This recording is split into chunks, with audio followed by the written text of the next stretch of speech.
Shalom Bapak Ibu Saudara yang dikasihi Tuhan Yesus Kristus. Selamat malam, salam sejahtera dimanapun Bapak Ibu Saudara berada. Damai dan sukacita oleh Roh Kudus melimpah senantiasa dalam hati dan kehidupan Bapak Ibu Saudara semua. Sebelum kita bersama-sama melakukan doa malam pada malam hari ini, kita akan terlebih dahulu membaca dan merenungkan firman Tuhan yang terambil dalam Matius 9 ayat 21 dan 22 yang tertulis demikian. Karena katanya dalam hatinya, asal kujamah saja jubahnya, aku akan sembuh. Tetapi Yesus berpaling dan memandang dia serta berkata, teguhkanlah hatimu hai anakku, imanmu telah menyelamatkan engkau. Maka sejak saat itu sembuhlah perempuan itu. Bapak Ibu Saudara yang dikasihi Tuhan, perempuan yang sakit pendarahan dalam kisah di ayat ini sudah menyerah dengan berbagai andalan dalam hidupnya. Para tabib tidak dapat menyembuhkannya. Semua usahanya untuk berobat tidak membuahkan hasil. 12 tahun lamanya ia sakit pendarahan, suatu penyakit yang membuat tubuhnya menjadi sangat lemah. Ia hanya dapat merangkak di antara kaki kerumunan orang yang mencari Tuhan. Secara aturan keagamaan saat itu, sebenarnya ia sedang dalam keadaan najis karena pendarahannya dan seharusnya ia mengurung dirinya. Tapi ia mendengar suatu kabar baik tentang Tuhan Yesus. Ia mendengar bahwa Tuhan Yesus sanggup menyembuhkan segala penyakit. Itu sebabnya dengan tenaga yang ada pada tubuhnya, ia mencari Tuhan. Ia merangkak dan memiliki iman yang lebih dari biasa-biasa. Ia percaya bahwa dengan menjamah ujung jumbai jubah Tuhan Yesus, ia akan mengalami kesembuhan. Dalam Matius 9 ayat yang ke-20 dikatakan, pada waktu itu seorang perempuan yang sudah 12 tahun lamanya menderita pendarahan maju mendekati Yesus dari belakang dan menjamah jumbai jubahnya. Kemudian ayat 21 dikatakan, karena katanya dalam hatinya, asal kujamah saja jubahnya, aku akan sembuh. Bapak Ibu Saudara yang dikasihi Tuhan, mari kita perhatikan di ayat yang ke-20. Perempuan ini menjamah jumbai jubah Tuhan Yesus. Jumbai jubah itu posisinya ada di bawah dekat kaki.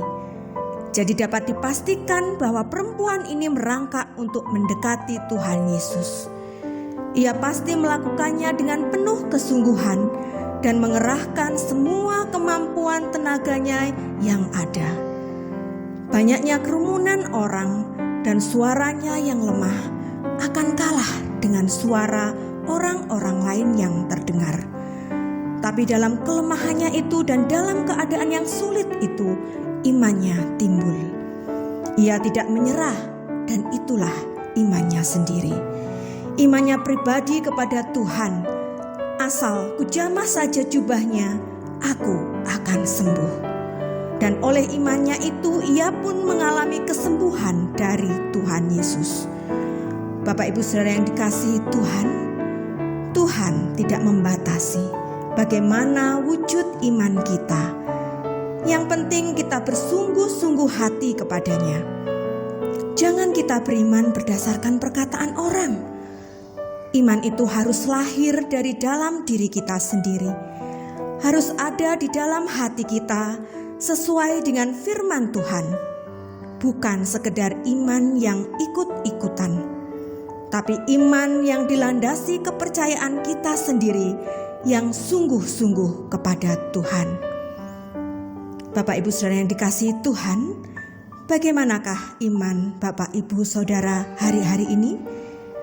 Masih adakah iman di hati kita? Mudah sekali bagi perempuan yang sakit pendarahan ini untuk menjadi lemah dan menyerah karena tantangan dan suara-suara orang lain yang melemahkan imannya. Tapi ia tidak putus asa.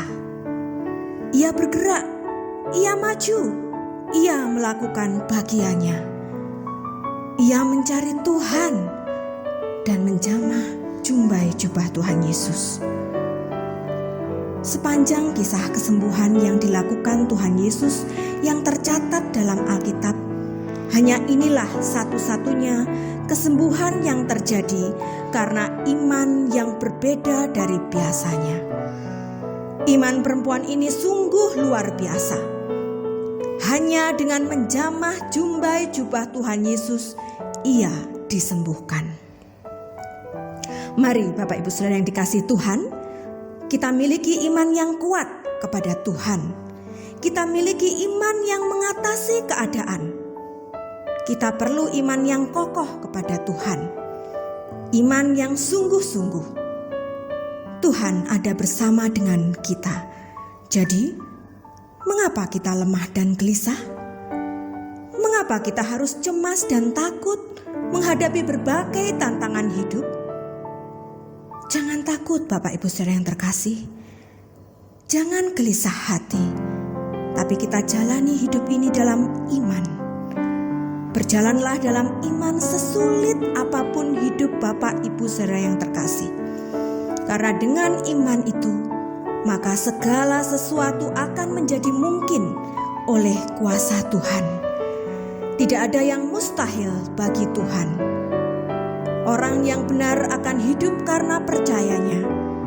Firman Tuhan berkata bahwa orang benar akan hidup oleh iman. Jadi Bapak Ibu Saudara yang dikasihi Tuhan, mari miliki iman dalam hati kita. Jangan biarkan hidup kita tanpa iman. Mari kita sungguh-sungguh percaya kepada Tuhan. Selalu ada harapan dan pertolongan di dalam Tuhan kita, Yesus Kristus. Puji Tuhan, Bapak Ibu Saudara yang dikasihi Tuhan, saya percaya firman Tuhan menjadi berkat dan kekuatan bagi Bapak Ibu Saudara semua. Dan Roh Kudus akan menolong Bapak Ibu Saudara untuk lebih lagi memahami kebenaran firman Tuhan. Tuhan Yesus memberkati Bapak Ibu Saudara semua.